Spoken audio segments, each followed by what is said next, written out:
عليكم كبرات قلتاو زينا النهو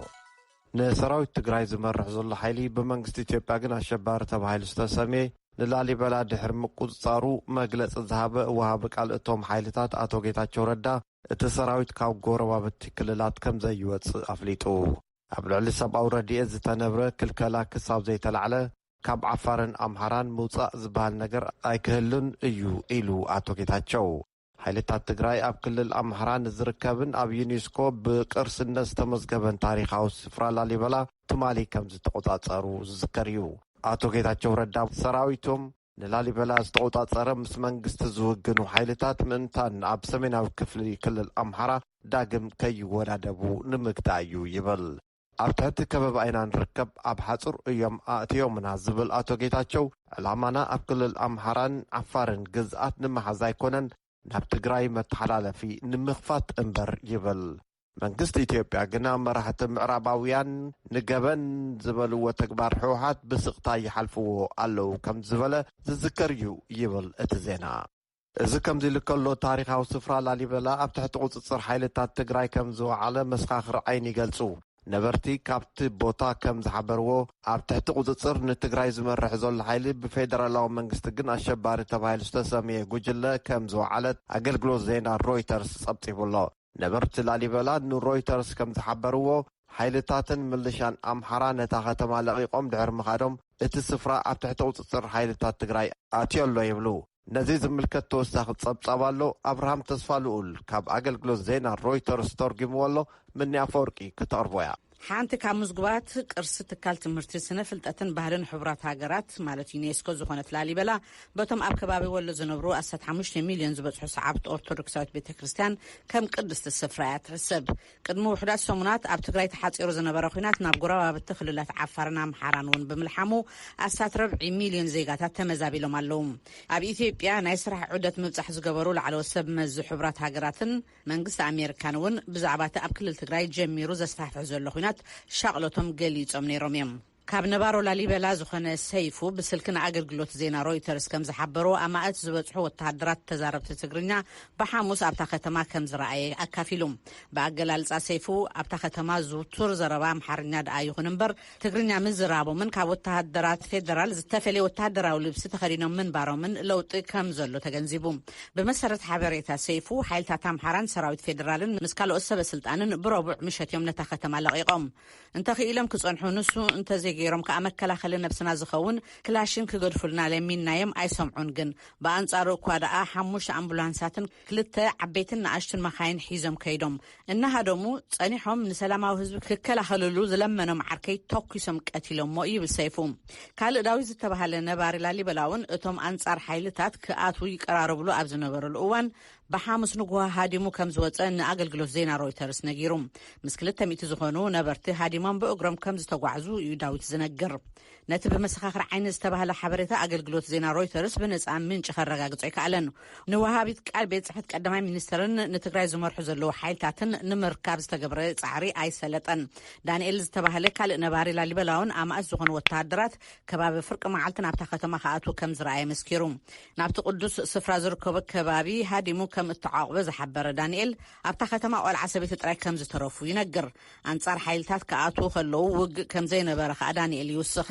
ነቲ ታሪኻዊ ቅርሲ ከይትንክፉ መንግስቲ ኣሜሪካ ንሓይልታት ትግራይ ብሓሙስ ፀዊዕሎም ኣሜሪካ በቲ ዝካየድ ዘሎ ኩናት ደጋጊማ ሻቅሎታ ከተሰምዕ ፀኒሓ እያ ወሃቢ ቃል ወፃኢ ጉዳያት ኣሜሪካ ኔድ ፕራይዝ ላሊበላ ኣብ ትሕቲ ቁፅፅር ሓይልታት ትግራይ ከም ዘላ ፀብፃባት አንቢብና ኣለና ንሕወሓት ነቲ ታሪኻዊ ቅርሲ ከይትንክፉን ክከላኸልሉን ከዓ ንፅውዕ ኢሉሎም ላሊበላ ሓንቲ ካብተን ቀንዲ መስሕብ በፃሕቲ ኢትዮጵያ እያ ኣብ ትግራይ ኩናት ድሕሪ ምጅማር ግን ቁፅሪ በፃሕቲ ኣመና ከንቆልቁል ይጸኒሑ ምክትል ፕሬዚደንት ክልል ኣምሓራ ፋንታ ማንደፍሮ ንኹነታት ላሊበላ ኣመልኪቶ ሓበሬታ ከም ዘይብሉ ብሓሙስ ንኣገልግሎት ዜና ሮይተርስ ሓቢሩ ላሊበላ ካብታ ርእሰ ከተማ ትኽልል ዝኾነት ባህር ዳር 310 ኪሎ ሜትር ወይ ድማ 190 ማይልስ ርሒቓ እትርከብ ይቕኒልና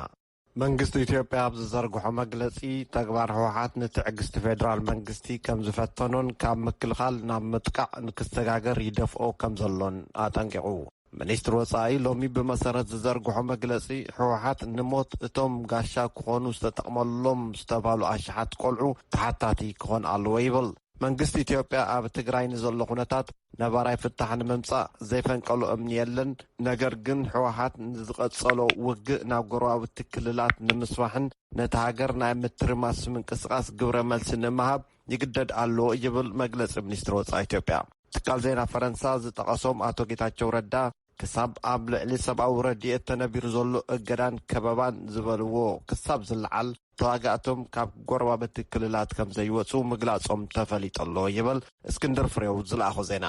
175 መግቢ ዘይመግባዊ ቀረባትን ነዳድን ዝፀዓና ማካይን ትማል ሓሙስ ኣብ መቐለ ከም ዝኣተዋ ኦቻ ወይ ከዓ ተሓባባሪ ህፁፅ ጉዳያት ሕቡራት ሃገራት ገሊጹ።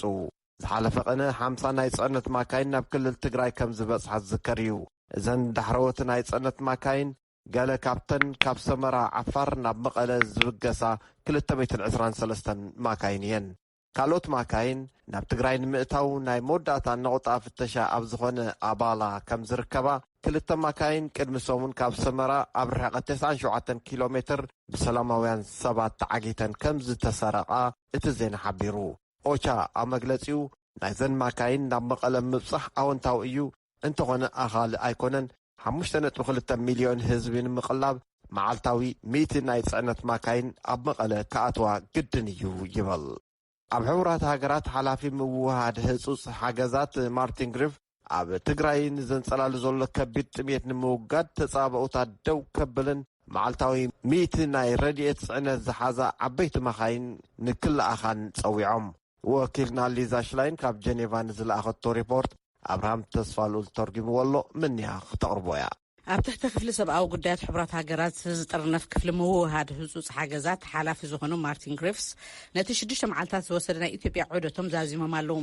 ግሪፍስ ከም ዝሓበርዎ ኣብ ክልል ዓፋር ተኸልኪለን ዝጸንሓ ረድኤት ዝፀዓና 178 መኻይን መንገደን ንትግራይ ክቕጽላ ፍቓድ ረኺበን ኣለዋ። ነቲ ኣብ ትግራይ ዘሎ ቅልውላው ንምምላስ ግን መዓልታዊ ኣስታት 100 ዝኾና ናይ ጽዕነት መኻይን የድልያ።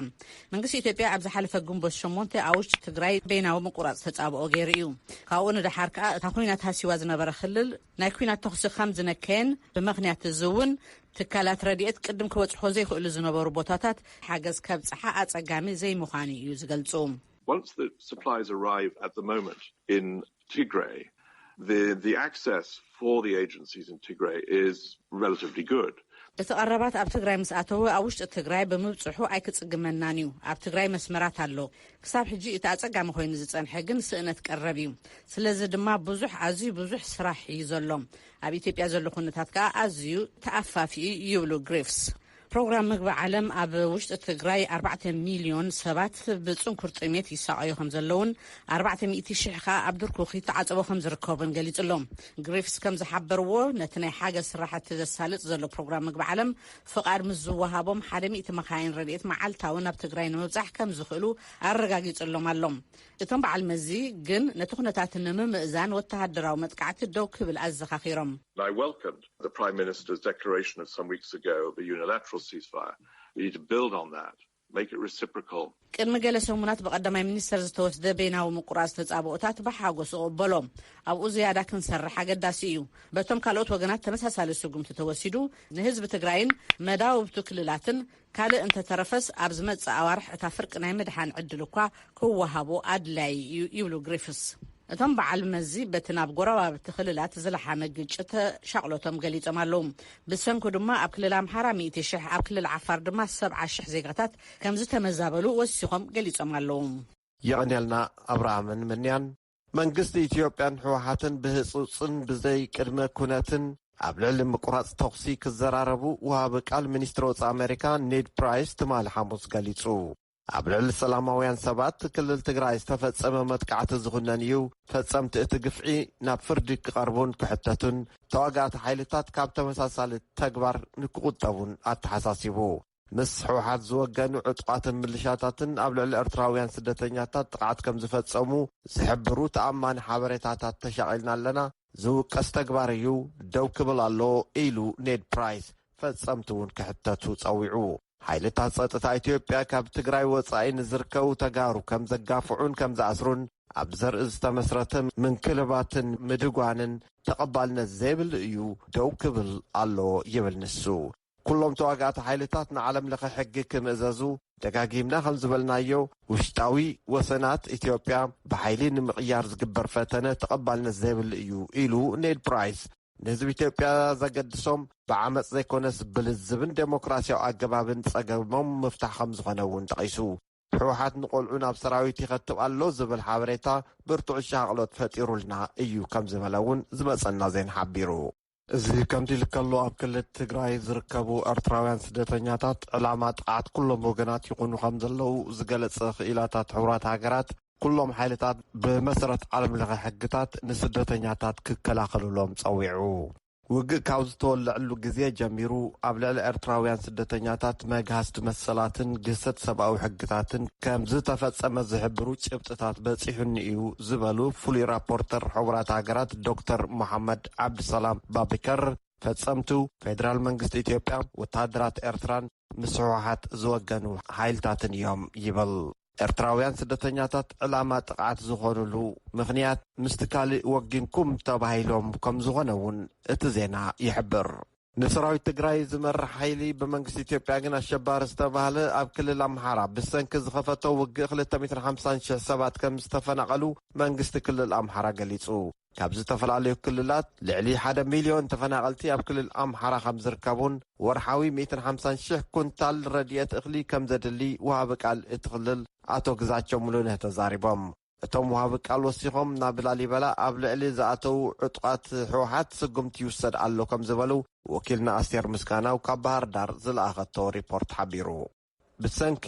ኣብያ ምትሕባር ዝተኣሰሩ ፕረዚደንት ደቡብ ኣፍሪካ ነበር ጃኮብ ዙማ ሎማ ዓርቢ ሕክምና ምእተዎም ተፈሊጡ እዩ ብመሰረት ካብ ክፍሊ ቤት ማእሰርቲ እቲ ሃገር ዝወፅ ሓበሬታ እቶም ወዲ 79 ዓመት ፕረዚደንት ነበር ንመርመራ ሕክምና እዮም ንሆስፒታል ተወሲዶም ፍርዳዊ መስርሕቶም ፕረዚደንት ነበር ን10 ነሓሰ ክቕፅል ተመዲቡሎ እቶም ፕረዚደንት ብቐንዱ ምስ ብልሽውና መሸጣ ኣፅዋር ኩናት ዝተኣሳሰር 16 ክስታት ተመስሪቱሎም ኣሎ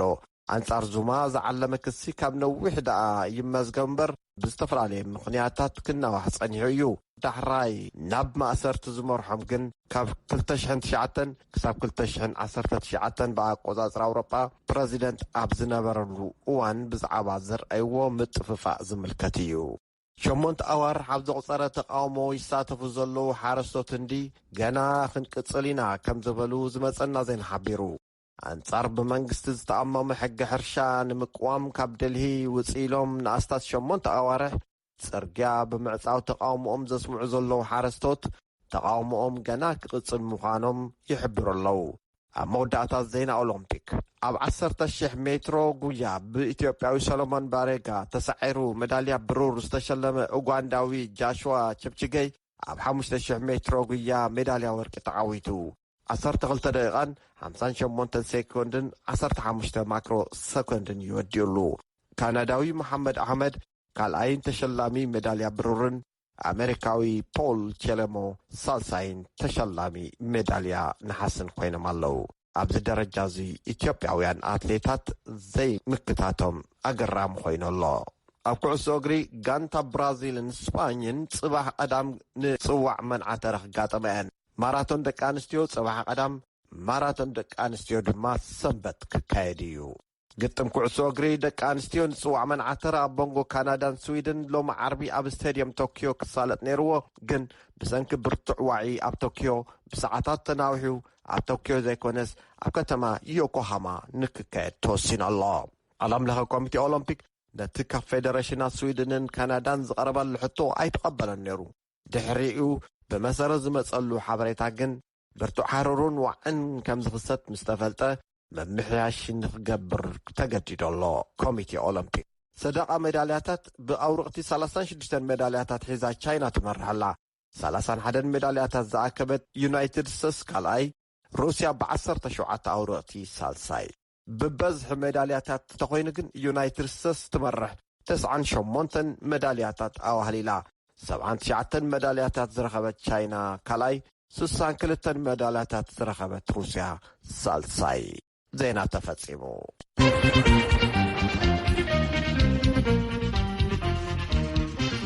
نمسجنا كابترن زينا زي راديو الدمፅ أمريكا يوم دحر زينا نبذلهم مدلواتنا نحلف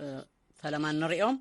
حدا الشبار قجلة نحقاو منقستي توقسط أو نايمي بالك المكونات كقرب أي خيلني إلى حالافيت كفل برس بيت صحفة قدماء منسر إثيوبيا باللينسيوم بمنقس إثيوبيا نزقارب بينا وتوقسط أو نايمي بالوساني زي تقبلوا مرحت حوحات زتفلالي قدم كنتات مقماتهم يفلت إبل نقازيت أو مقلت باللينسيوم زتختات الاسكندر فريو قبر مدهن ترقي مقاربويو መንግስቲ ኢትዮጵያ ኣብ ሰብኣውነት ዝተመስረተ ቤናዊ ተስጥጦ ኣቢለን ዝበሎ ከም ዘይቅበልዎ ብወግዕ ዝገለጹ መራሕቲ ሕወሓት ናይ በጀት ምስዳድ ናይ ስልክን ባንክን ካልኦት ኣገልግሎታትን ምጅማርን ናይ ኣምሓራ ፍሉይ ሓይሊ ካብ ምዕራብ ትግራይ ምውፃእን ዝኣመሰሉ ቅድመ ኩነታት ኣቐሚጦም እዮም ብዛዕባ ዝተቐመጡ ቅድመ ኩነታት ቅዋም መንግስቲ ዝተሓተተ ሓላፊት ክፍሊ ፕረስ ቤት ጽሕፈት ቀዳማይ ሚኒስትር ብለኔ ስዩም ከምዚ ኢለን I mentioned earlier in my opening statement as well, this is not an engagement of equals. So the 7 preconditions cannot be... እዚ ኣብ መንጎ መዘናታት ዘሎ ጉዳይ ኣይኮነን ስለዚ ኣብቲ ክልል ሰላም ጸጥታን ንምስፋን ከም መሰረት ዝኾኑ 7 ቅድመ ኩነታት ሓደ ኣሸባሪ ጉጅለ ንሕጋዊ መንግስቲ ከቕርብ ኣይክእልን እዩ መንግስቲ በይናዊ ተኽስጠጦ ናይ ምባል ፈላማይ ስጉምቲ ወሲዱሎ ነገር ግን እዚ በይናዊ ተኽስጠጦ ምባል በቲ ካልእ ወገን ተቐባልነት ኣይረኸበን ስለዚ ፈላማይ ስጉምቲ ክኸውን ዘለዎ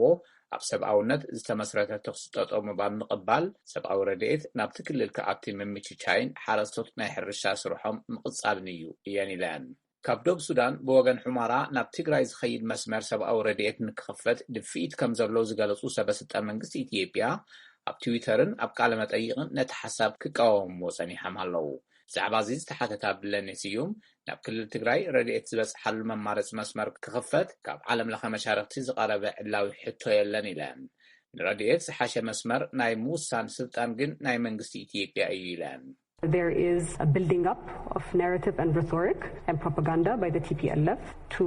indicate that the Afar route is not a safe route. ብሕወሓት ዝካየድን ንዓበየ ይኸይድ ዘሎን ተረኽ ዘረባን ፕሮፓጋንዳን ናይ ዓፋር መስመር ቢሮክራሲያዊ ዕንቅፋት ስለ ዘለዎን ንምዕፃው ዝተቃልዐ ስለ ዝኾነን ዘዋፅእ ሰላማዊ መስመር ኣይኮነን ብዝብል ዝካየዱ ካልኦት መሕለፊ መስመር ንክኽፈቱ ሕቶ ንክቐርብ ሓይሊ ንምሃብ ዝግበር እዩ እየን ኢለን ከም ልኡላዊ መንግስቲ ሰብኣዊ ሓገዝ ንምቕራብን ኣየናይ መስመር እዩ ቀሊል ውፅኢታውን ስሉጥን ዝብሉ ንምምራፅ ሓላፍነት ኣለዎ ስለ ዝኾነ ድማ ክልል ዓፋር ንወደብ ጅቡቲ ብዘለዎ ቅርበት ንመሕለፊ ሰብኣዊ ረድኤት መንግስቲ መሪፅዎ ኣሎ ኢለን ብምውሳኽ ቀዳማይ ሚኒስትር አብይ አሕመድ ኣብ መጀመርያ እዚ ሰሙን ኣብ ክልል ዓፋር ተረኺቦም ከም ዝነበሩ ዘረጋገፀ እተን ሓላፊት ፕረስ ምስላት ሰብኣዊ ሓገዝ ብዝምልከት ምዝርራቦም ኣመልኪተን እቶም ቀዳማይ ሚኒስትር ኣብ ናይ ዓፋር ዑደቶም ምስ መራሕቲ ትክልልን ሽማግለታት ዓድን ምዝርራቦም ሓቢረን ኣብ ዝተፈላለዩ ማሕበራዊ ሚድያታት ብመሰረት ዝተዘርግሑ ምስልታት እቶም ቀዳማይ ሚኒስትር ምስ ዋና ዳይሬክተር ሃገራዊ ኣገልግሎት ሓበሬታን ድሕነትን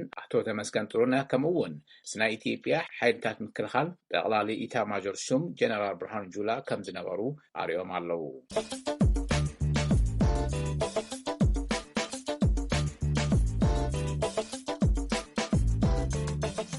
نمسكنك كجبرة زي راديو الدمፅ أمريكا يو زغلصل مدلاونا خام ሕወሓት ኩናት ኣብ ዝኸፈተሎም ከባቢታት ሬሳ ጽዒኑ ይወስድ ዝነበረ ጅምላዊ ጭፍጨፋት ተፈጺሙ ኢሉ ንማሕበረሰብ ዓለም ንምድንጋር ምዃኑ ኣቐዲምና ንፈልጥ ነርና ኢና ዝብልን ካልኦት ነጥብታትን መንግስቲ ክልል ኣምሓራ መግለጹ ትማል ቀሪብና ነርና ብሰንኪ ግዜ ዘይቀረበ ምላሽ ሕወሓት ከዓ ሎሚ ቀጺሉ ከቐርብ እዩ በትረ ስልጣን እዩ ንኣምባሳደር ፍስሓ ስገዶም ሓቲትዎም ናብኡ ከስግረኩም ራይምበር ኣምባሳደር ፍስሓ ክብረቲ ሃበለይ ፈቃደኛ ስለ ዝኾኑ ኣብ ሕሞራን ካብ ሕሞራ ድዩ ካብ ካሊእ ከባቢ ተንሳፊፎም ኣብ ግዛኣት ሱዳን ብዛዕባ ዝኣተው ኣስከሬናት ዘለኩም ገምጋም እንታይ እዩ የቕኒየለይ በትረ ንዝሃብኩም ንዕድል እቲ ኣብ ምዕራብ ትግራይ ኣብ ተጋሩ በፅሲ ዘሎ ገበን ተጋሩ ቀቲሎም ጨፍጭፎም بهوتهم النهالو بجمد أسيرهم ناب بحر تكذاتيهم خالي حالفوس منقصة تقرأي زي محاضرو نشمون طور حملو زحازو وبوتا زي محاضرو خبابي خاب كالي خفلتات تقرأي صحينهم سيونا وغيرو ومنتان على خحمي بلو صحوو قبل نخشفنو زي بلو نقريل أمباسادر فسها نزي قداي زي عملكتو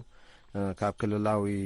መንግስቲ ኣምሓራን ካብ ፌደራል መንግስትን እውን ርእቶታት ተዋሂቦም ኣለዎም ሓደ ብሓደ ከቕርቦም ቅድም መንግስቲ ኢትዮጵያ ህወሓት ንፕሮፓጋንዳ ሓሶት ይዳሉ ኣሎ ክብል ቅድሚ 2 ሰሙን ከም ዘጠንቀቐ ይገልጽ እቲ ዝረኸብናዮ ነጥቢ ምክንያቱ ዝጉዱዚ ከም ዝወጽ ይፈልጥ እዮም ክረምቲ ስለ ዝኾነ ተከዘን ሱዳን ክወጽእ እናወሓደ እናተዘርግሐ ከም ዝኸድሞ ናይ ሬሳታት ሙጻዕ ብፍላይ እውን ሓይልታት ትግራይ ናብቲ ከባቢ እንተኣትዮም ትጉድ ከም ዝወጽ ይፈልጥ እዮም ስለዚ ሽዑት ሒዝና እንታይ ኢና ኢልና ነቲ ጉዶም ይዳለዉ ኣለዉ ሓደ ሰብ ክግምቶ ዘይኽእል ወንጀል ፈጺሞም እዮም ፕሮጀክት ንሱ ኣብ ከባቢ ሑመራ ዝነበሩ ተጋሩ ብዝኾነን ዘይኮነን እናቐተልካ ናብ ባሕሪ ምድብራ እዩ ብድሕሪኡ ናብ መንግስቲ በፂሑ ኣብቲ ከባቢ ዝነበሩ ኮማንደርስ ዝገበርዎ እዚ ገበን እዚ ፈጺምና ኢና ጽባሕ ድሕሪ ጽባሕ ከጋለጽ እዩ ምስ በሉ ናይ ኣብይ ኣሕመድ መንግስቲ በቃ ኣብ ቀረባ መዓልቲ ዝተፈጸመ ገበን ክትሪኢኹም ፕሮፓጋንዳ ከካይድ እዩ መንግስቲ ትግራይ ምክልኻል ሓይልታት ትግራይ ብዝብል ንኸዳልው እዮም ሕዚ ሪኢኻዮ እንተኾይንካ ናይ ሑመራ ማሳከር ዓለም ብምሉእ መስኪሩሉ እዩ ናይ ትግራይ ሓይልታት ናብ ሑመራ ኣብ ዘይነበሩሉ ግዜ እሞ ከዓ ንተጋሩ 100% ተጋሩ እዮም ተምሬሶም ዝቕበል ዘሎ ሰባት ናይ ትግራይ ሓይልታት እኮ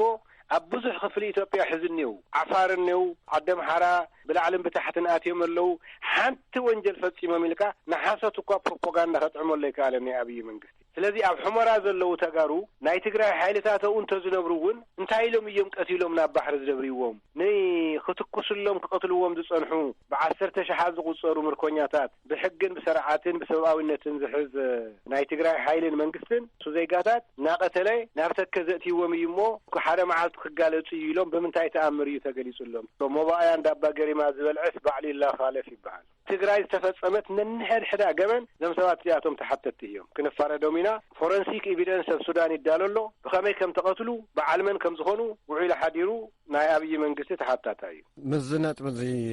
ብዝተኣሳሰር ኣቶ ግዛቸው ሙሉነት ዝበሃሉ ወሃቢ ቃል እትክልል እዮም ቪኦኤ ኣብ ዝነበሮም ቃለ መልልስ መንግስቲ ኢትዮጵያ በይና ምቁራጽ ተጻብኦ ድሕሪ ምእዋጁን ካብ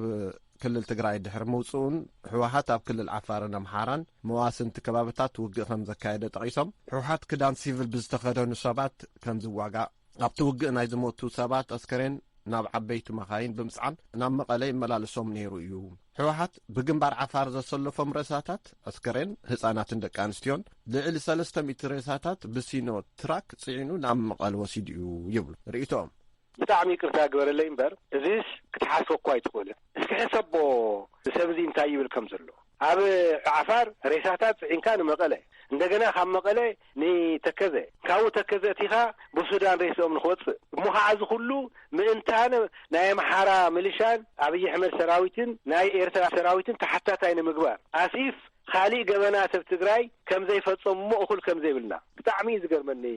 ብጣዕሚ ሕዝነኒ ኣምባሳደር ኣብ መወዳእትኡ ሳማንታ ፓወር ሓይልታት ትግራይ ካብ ዓፋርን ኣምሓራን ክወፁ ክልል ኣምሓራ እውን ሰራዊቱ ካብ ምዕራብ ትግራይ ንኽወፅእ ሓቲተን ንዕኡ መልሲ ዝሃቡ እቶም ወሃቢ ቃል ክልል ኣምሓራ ኣቶ ግዛቸው ዘይሕሰብ እዩ ኢሎም ምዕራብ ትግራይ ሕወሓት ኣብ ዘበነ ስልጣኑ ካብ ክልል ኣምሓራ ዝወሰዶ እዩ ሕወሓት ኣብ እዋን ስልጣኑ ልዕሊ 500,000 ህዝቢ ቀቲሉን ኣብ መዛቢሉን እዩ ስለዚ ንሬሳና ሰጊሩ ጥራሕ እዩ ምዕራብ ትግራይ ኣብ ትሕቲ ቁፅፅር ካልኦት ክኸውን ዝኽእል ይብሉ ኣለዉ መልሶም ኣብታ መጨረሻ ዝበልዎ ኣይሰማምዕና እዩ መሬት ትግራይ ቅድሚ እቲ ጦርነት ምጅማሩ ናብ ዝነበረ ኩነታት ክምለስ ኣሜሪካ ሓዊሱ ዓለም ብምልኡ ብሕጊ መሰረት ጌርኩም ደኣይኹም ናይ ቦታ ምልዋጥ ትገብሩ እምበር ቅልጽም ዘለዎ ሰብ ናተ እዩ ከምዚ ተወሲዱ እዩ ከምዚ ተወሲዱ እዩ እንተኢሉ መወዳእታ የብሉን ሕዚ እውን ካብ ምዕራብ ትግራይ ብሰላም ክንወፂና እንተዘይሎም ከምታ ዝበላ ብሬሶም ተሻጊርና መሬትና ክንረጋግጽ ኢና እዚ ብጣዕሚ ይሕዝነና ምክንያቱ ሓቂ እኒሄና እታ ብሓይሊ ብጉልበት ዝወሰድዎን መሬት ይመለሳ ይግበአና እዩ ዝብልዎ እንተልዮም ናይ ኢትዮጵያ ሕገ መንግስቲ መሰረት ገይሮም ይሕተቱ ክብሮት ይሃበለይ ኣምባሳደር ፍስሓ ያኔል በትረ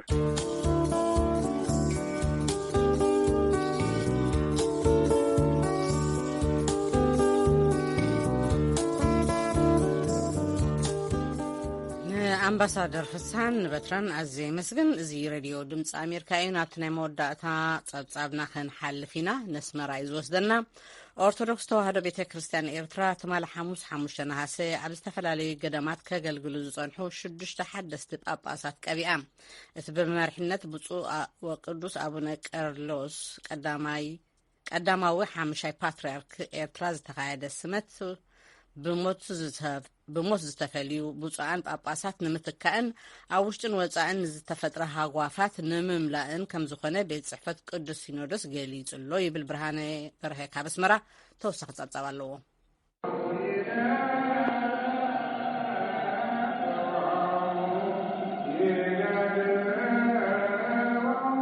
ኣብቲ ብመሪሕነት ብፁዕ ቅዱስ አቡነ ቄርሎስ ቀዳማዊ ሓሙሻይ ፓትርያርክ ኤርትራ ብፁዓን ኣባላት ቅዱስ ሲኖዶስ ሊቃነ ጳጳሳትን ኣብ ቤተ ክርስቲያን ርእሰ ኣድባራት ደብረጽዮን ቅድስተ ማርያም ኣስመራ ዝተካየደ ስርዓተ ሲመተ ወጸሎት ኣበምኔታትን ተወከልቲ ገዳማትን ኤርትራ መራሕቲ ስራሕ ሊቃነ ካህናት ሃገረ ስብከታት ካብ ነፍሲ ወከፍ ሃገረ ስብከት ዝተወከሉ ኣበይተ ዓድን ክሳተፉ ከለዉ ወከልቲ ሃይማኖታዊ ጉዳያት ፕሬዚደንት ሉተራዊት ወንጌላዊት ቤተክርስቲያን ኤርትራን ምእመናንን ተረኺቦም ነይሮም። በመሪሕነት ሓሙሻይ ፓትርያርክ ኦርቶዶክስ ተዋህዶ ቤተክርስቲያን ኤርትራ ብፁዕ ቅዱስ አቡነ ቄርሎስ ስርዓተ ቅዳሴ ድሕሪ ምክያዱ ስነ ስርዓት ሲመተ ወተቀብኦ ተኻይዱ።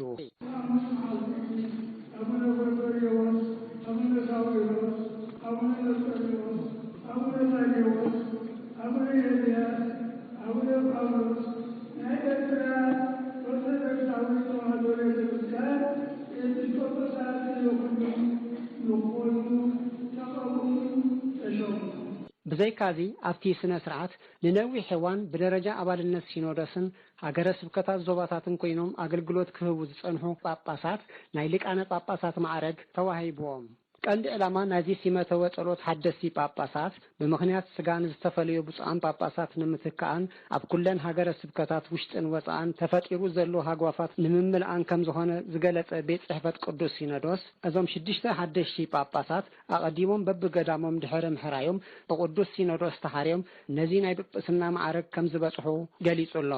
በመሰረት ሲመተ ወቅብአ አበምኔት ገዳም ብፁዕ አምላክ ጎደይቲ ዝነበሩ መምህር ወልደ ገብርኤል ኃይለ አቡነ ጎርጎሪዮስ፣ አበምኔት ገዳም አቡነ የናስ ዝነበሩ መምህር መልከ ጻድቅ አብርሃ አቡነ ሰዊሮስ፣ አበምኔት ገዳም አቡነ መንቆሪዮስ ዝነበሩ መምህር ዘሚካኤል ሰረቀ ብርሃን አቡነ መርቆሪዮስ፣ አባል ገዳም አቡነ ሊባኖስ ሃም ዝነበሩ አባ ዕቁባ ሚካኤል ገብረ ሕይወት አቡነ ታዲዮስ፣ አባል ገዳም አቡነ ሊባኖስ ዝነበሩ አባ ተስፋጤን ኃይለ ሚካኤል አቡነ ኤልያስ ከምኡውን ወኪል ቅዱስ ሲኖዶስ ኣብ ሃገረ ስብከት ኤውሮጳ ኮይኖም ከገልግሉ ዝጸንሑ አባ ሃብተወልድ ሃብተ ማርያም አቡነ ጳውሎስ ኮይኖም ተሰይሞም ኣለዎ። ብርሃነ በርሀ ንድምፂ አሜሪካ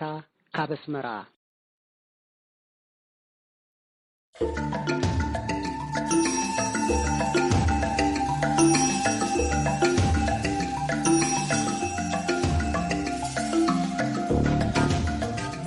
نمسجنك برهانة زي راديو الدمت أمريكا يوم صباح قدامي دحريون سنبت لذنا قدامن سنبتن مدبنا حتون ملسم ويكا كلين شوكو هلونا ايو نزرارب اللورقستي حرشا تقراي كابهلاون تنتاونات حرارسا ناب زبناو أقباب نخد سقاقر كحق زيز تبهلا زبناو تكنولوجي نمتتتاو زونتفو سلسة سبات يوم نايز قدام سنبت آقايش نخو هونو نبرت شودن آتو ورق نهجرما آتو ألونياس سبهاتون آتو جمال نقاشينم آقايشنا كتكتاتلنا خاب حجون عدمكم كمون مدلواتنا عندي انترنتنا أتهم كتكتاتلون تدليهم أدراشانات غرينيا voanews.com آتيكم علتاوي مدباتنا يكون ناي صحفن فيديو حبرتاتنا كترخبو تخليهم كم أون أب فيسبوكن أب يوتيوبن كترخبونا كتكتاتلونا تخليهم بزن بارنا يلوم عربي حفشا مدلغاتنا فلسمنا لنا صباح أرام كساب نرخبكم من يافوكي كابزكا واشنطن دي سي نس كلهم مسارحتي سلام ليتي تحان حضروا